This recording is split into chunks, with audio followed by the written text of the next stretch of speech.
My parents insist I let my troubled sister move in after her divorce, but she crosses the line by flirting with my husband, leading to major family drama. I, 25 female, have a twin sister, Becky. She and I were close growing up, but something just went very wrong when she was a teenager. Becky was an exceptionally bright student, while I was quite average, so in 8th grade she was offered a scholarship opportunity from a really reputed institution for gifted kids like her, and she wanted to accept. The only problem was that the high school she was supposed to attend was way out of town, and the commute itself would take up more than an hour every day.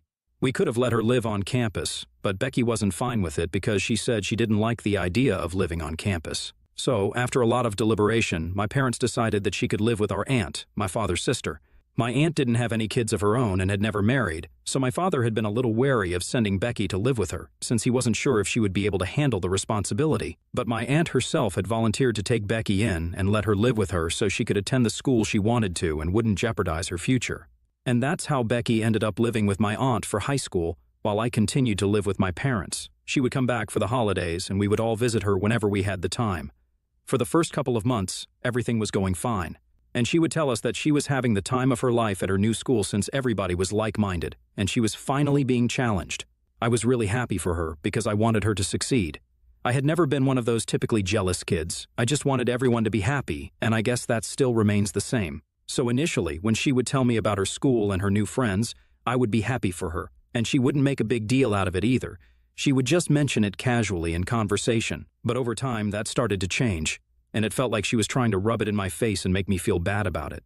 For a while, I thought that I was just reading too much into it, but then there were a lot of other negative changes in her behavior as well, which my parents also picked up on gradually. That made me think that maybe I wasn't reading too much into this, and something was going really wrong with Becky.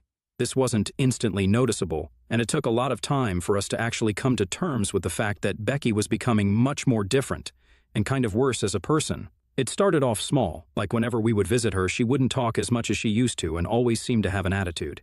But we brushed it off, thinking that she was probably just stressed and tired from school and needed time to herself. My aunt also said the same thing, and we were satisfied with that explanation. But then more time passed, and she would get snappy and cranky at us for absolutely no reason. My parents were also told that her grades were slipping and she was becoming quite troublesome to have in class. That was in her junior year, and that's the point around which my parents really started to get worried. They had been talking about bringing her back home for quite some time, but she was straight up refusing to come back because she wanted to be amongst people like her and didn't think that she would ever fit into the high school that I went to, which was quite an insult for me, if I'm being honest. Anyway, the final straw was when my parents were contacted in the middle of the night by my aunt, and she claimed that Becky had stolen a bunch of cash and disappeared. There was a police search, and she was found just half an hour after the phone call trying to purchase drinks, even though she was underage. She was let off with a warning, but my parents decided that they had had enough, and it was time to bring her home. Becky was very unhappy about it and made sure that she put up a really good fight. She was even more rebellious than she had been before.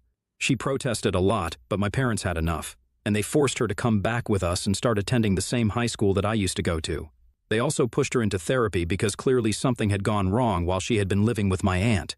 At first, we had honestly assumed that she hadn't been able to compete with the kids at her school and had finally snapped and broken down because when she came back, she was really difficult to deal with. She refused to cooperate with anyone, be it our parents or even the teachers at our school. She would be nasty to our classmates and would constantly skip class, and even though I couldn't prove it to my parents, I had seen her smoking a little distance away from the school building several times. She had turned into the complete opposite of what she used to be, and it had been a slow but drastic change.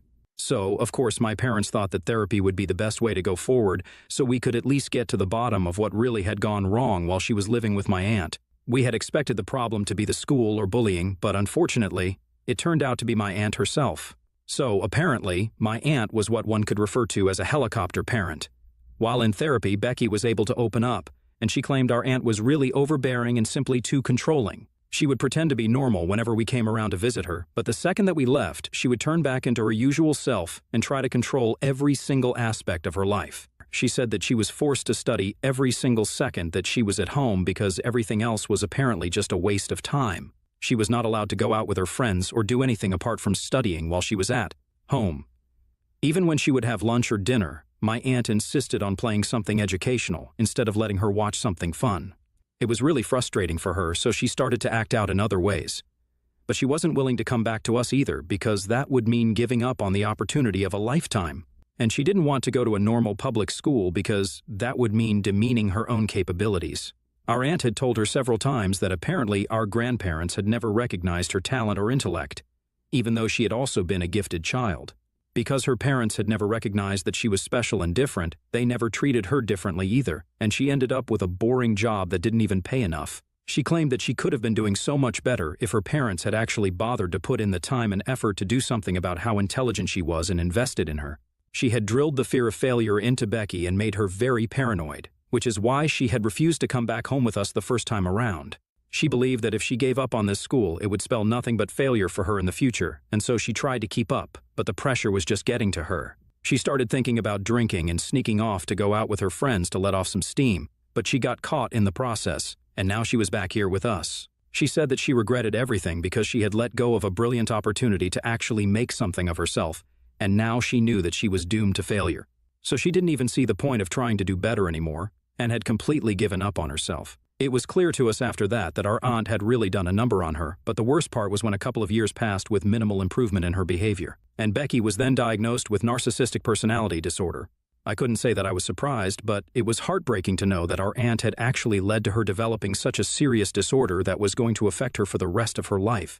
Our parents were obviously devastated because they blamed themselves for even allowing our aunt to take over and letting Becky stay with her. However, I didn't think it was completely their fault because they had noticed all the signs and tried to get Becky back home, but she was the one who had refused. Also, our aunt pretended to be really normal and was good at it whenever we were around, so there was no way that we could have found out unless Becky herself told us about it. They even filed a lawsuit against her to try and get her to pay us for the damage that she had caused and actually won. All that money went into Becky's treatment because she needed intensive therapy for several years. She managed to graduate from high school with great difficulty, but couldn't go to college because she was not in the correct condition, and my parents didn't want to risk anything by sending her away again. She refused to attend community college, so she continued to live with our parents. Until a few years ago, she started dating this guy called Toby, who moved in next door by himself after our old neighbors sold their house and moved away. He knew everything about her because our parents felt like it was their duty to tell him when they noticed that Becky was growing closer to him and often found her making excuses to speak to him. He was actually a really kind and compassionate person who genuinely seemed to like her. He didn't even care about her diagnosis and reassured my parents that he really liked her and wanted to go out with her in spite of everything that he had been told. My parents weren't exactly on board with it, but Becky convinced them to let her move in with him after they had been dating for a couple of months. It certainly helped that he lived next door, and my parents could always just pop in to make sure that she was doing all right. So they agreed after a while because it was getting really difficult to justify keeping a full-grown adult woman under their constant supervision. Becky ended up moving in with Toby, and my parents continued to try and make sure she wasn't doing anything to jeopardize her future and her relationship. They had also found her a job in a friend's startup company as a receptionist around the same time because she was apparently getting sick of being stuck at home. They found her the receptionist job so that it could be something low pressure for her to start with, and she could eventually work her way up. Everything was going great for her. After almost a year of living together, they decided to get married, and since they were already living together, my parents agreed because they thought that this would do a lot of good for her. She even quit her job to be a full-time stay-at-home wife. Honestly speaking, being with Toby had actually brought about a lot of positive changes in her life, and she was even behaving better with all of us instead of constantly treating us like the enemy and acting like she could do so much better if we didn't exist to bring her down. So they thought it was a good idea, and she got married 2 years ago. I only just got married last year to my boyfriend, whom I've been with for almost 7 years. We met in our first year of college and have been inseparable since then. My husband Jack has always known about Becky ever since I brought him home to meet my family for the first time, and Becky started flirting with him like nobody's business. I told him about Becky's diagnosis and said that she might act a little strange, but I didn't expect her to start flirting with him right in front of me. It was really inappropriate, and I had to ask her to stop multiple times before my mother finally snapped at her and told her to go back to her room. It was really awkward afterward, and we had to explain to him that this was just how she was, and there was no telling what she might say or do because she literally had no filter. She would often say things to hurt us on purpose, and trying to flirt with my boyfriend would definitely get it done. But that was their first interaction, and after that, Jack would just ignore her, and she got bored after the first few attempts when she tried to flirt with him, but it wasn't reciprocated and started ignoring him back. So they never really got along, and neither did I think it was necessary for them to do so either, and I left the situation alone. But she had been invited to my wedding as I had been invited to hers, since my parents wanted us to at least pretend to be a happy family, even if we weren't one. She was totally smitten by Toby, and once they were together, she had started being nice to everybody, so I didn't think that there was any harm in finally being a family again. We started off well with monthly family dinners, and were really trying our best to mend our relationships and be a little less dysfunctional. And it was really working because we had made a lot of progress in the past couple of years. And I guess one could actually refer to us as a happy family now, but I guess it was too good to be true because we recently found out that Becky had been cheating on Toby for the past year or so. We were all really shocked to find out about it because we had always assumed that Toby and Becky were as in love as could be, and yet she went ahead and had an affair with one of his CO workers, no less. It was a huge scandal for the family, and Toby filed for divorce as soon as he found out. He'd found out about it by chance because Becky had left her phone unlocked around him and left the room, and unfortunately, that's when her affair partner decided to drop a text. It was almost as if she wasn't even trying to hide it by that point. I guess she got lazy because she had been cheating on him for over a year and getting away with it, which is probably why she slipped up. Either way, there was no talking him into taking her back. And I don't exactly blame the guy, because who would take her back after what she did? After quite a lengthy divorce process, it was decided that they would sell all their property, and that included the house. So Toby sold the house and split the money between the two of them. Becky lived with our parents for some time after the divorce, but my parents kept telling me to let her live with me instead because she complained that my parents being around made her feel like a total loser who was still living with her mom and dad after a failed marriage. She could just rent an apartment and live on her own, but apparently my parents didn't want that because they thought she might hurt herself or do something stupid if she was left to her own devices. My parents were practically begging me to take her in so she could rebrand her life. While I didn't see the point of declining it over and over again, so I ended up agreeing to it and took her in. I honestly felt bad for her because every time I would visit my parents' house after the divorce, she would just be lurking in the shadows like a ghost of her past self, and it was pretty pathetic to see. I don't think anybody in my place would have continued to ignore it, and at the end of the day, she was my sister, and I owed my family certain things, or at least that's what I believed before I took her in, and she decided to stab me in the back anyway. A while after the divorce, I decided to speak to my husband about this. We had quite a few discussions regarding Becky and the living arrangements that my parents had been suggesting, and we decided that we were okay with it. Because if it was going to help with self-esteem and make her a better person somehow, then I was all for it. So, we took her in. A couple of days ago, she managed to screw it up in less than a week. She was quite happy to move in with us, and I could tell that my parents had been right. She really did want to live with me instead of them. It was kind of strange because she and I had grown apart in the years after she went away to live with our aunt. It was nice to see that she was finally reconnecting with me, and I even thought that we could really rebuild our relationship again. I was wrong, obviously, and I never should have taken her in. I only did it as a favor to my parents and a little bit to her because we all knew that she was in over her own head, and I wanted to do something to fix the family. Call it my savior complex, but I just wanted to be helpful. The day that she moved in was actually pretty nice. We let her stay in the guest room, and she really made herself at home there. She was chirpy and lively that day, and this was the first time that I had seen her this happy ever since the divorce took place. So I, for one, was really happy that I was being of help.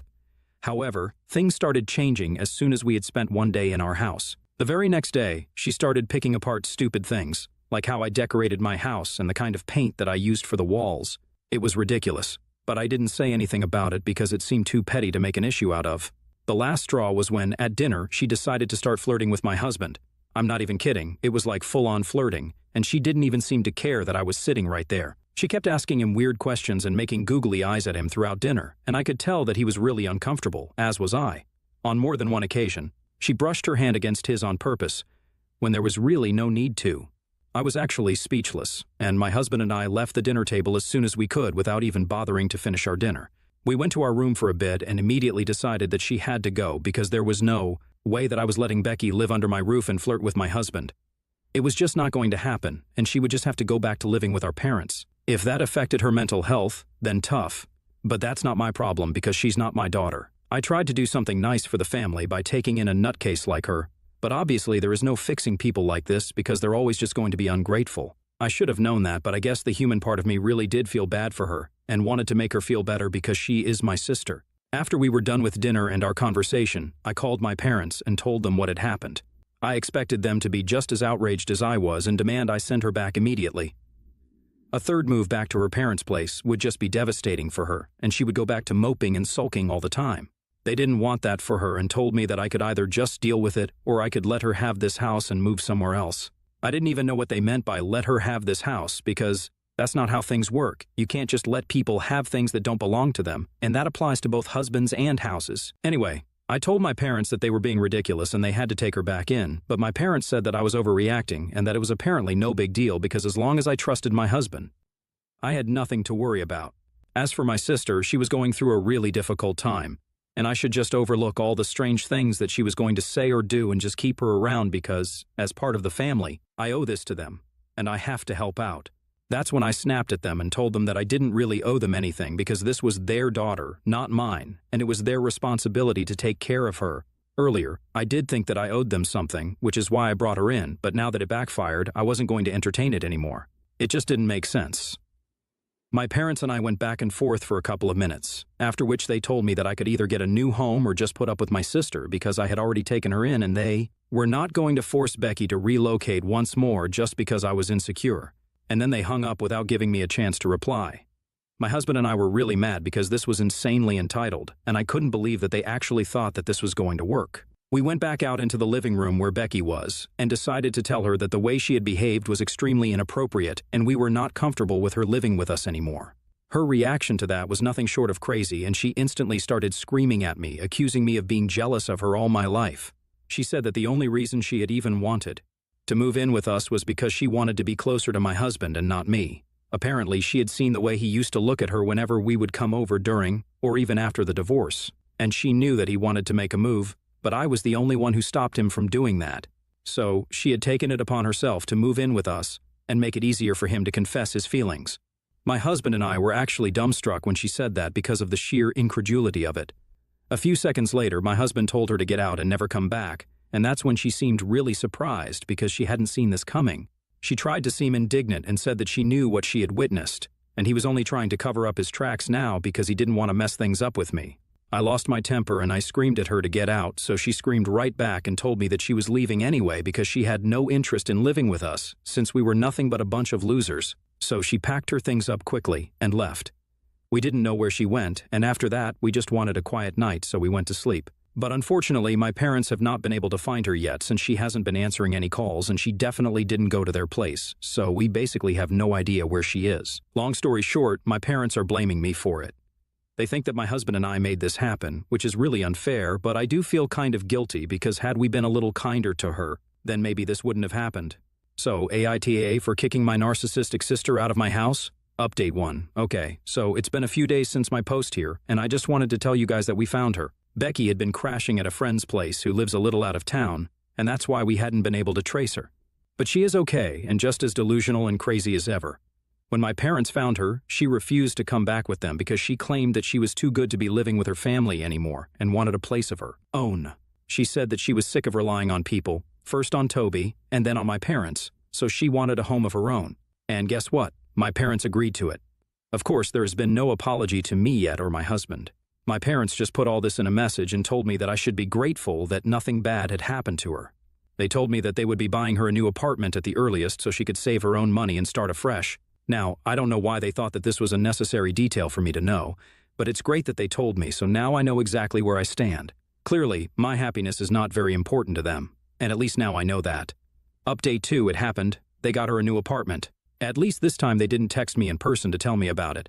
I found out from a bunch of our friends because she was posting about it relentlessly on social media. After we kicked her out, she had blocked us everywhere, probably out of embarrassment because of the crazy incident. Either way, I don't mind it at all. My friend said that I don't really know what she's up to because she's just not worth my time. I tried to be nice to her, but that blew up in my face magnificently. Now I'm done, and I don't want to ever have any interaction with her again. She's just not worth my time and energy. My parents and I still haven't spoken, and I guess they still think that I'm responsible for Becky going missing for those couple of days. Even though nothing really happened to her and she got her way in the end. She should probably be happy that I kicked her out because that's what got her the new apartment. Either way, my husband and I are doing great, and he's my only family as of now. Hey, so it's been 1 month since Becky came over, flirted with my husband, and got herself kicked out of my house promptly.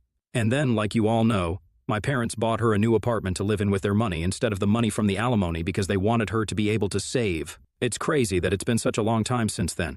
And yet nothing seems to have changed with either Becky or my parents. Neither of them has gotten back to me to apologize, and I have stopped holding out hope that they will at any point. Some people are just too selfish to think about anybody else apart from themselves. And I should know that. Becky actually was a narcissist. She should probably start therapy again, but I'm not going to tell her that because she's not my family anymore. My husband and I are still going strong and happy, and that's all that matters to me. My parents and Becky can take a hike.